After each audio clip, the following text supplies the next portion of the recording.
En Guadeloupe, la simple grève générale a laissé place à des violences urbaines. La contestation a commencé par une grève contre le pass sanitaire et l'obligation vaccinale des soignants. Mais c'est pas bon ça. Qu'est-ce qui n'est pas bon?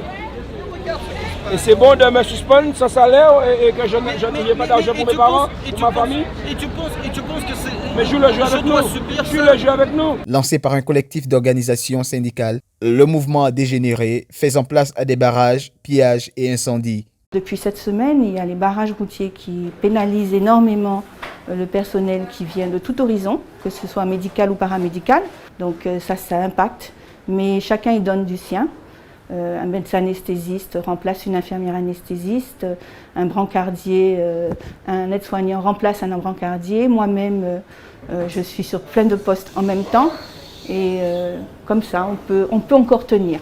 Comment expliquer cette éruption de violence? Cette situation explosive, comme l'a qualifié le président Emmanuel Macron, est selon plusieurs observateurs l'expression d'une crise aux racines profondes en Guadeloupe. La Côte d'Ivoire, leader mondial de la noix de cajou, va se doter de 3 nouvelles usines en vue d'au moins tripler dès 2022 sa capacité de transformation de la noix brute. En 2020, la production brute de cajou ivoirien a atteint pour la première fois le million de tonnes contre 850 tonnes en 2019. Nous avons démontré que nous savons produire.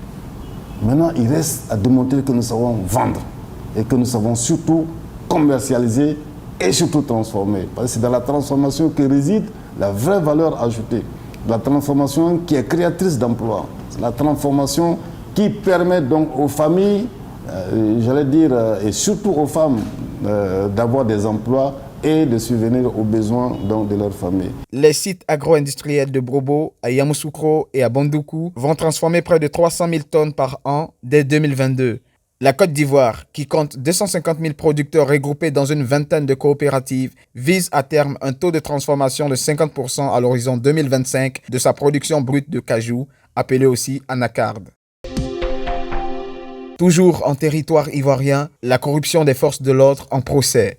Cette subite profusion découle de l'opération Coup de poing menée au sein des services publics par les autorités ivoiriennes. Première cible dans le viseur de l'ancien juge Epiphane Zorobi Balo, ministre de la promotion de la bonne gouvernance, du renforcement des capacités et de la lutte contre la corruption.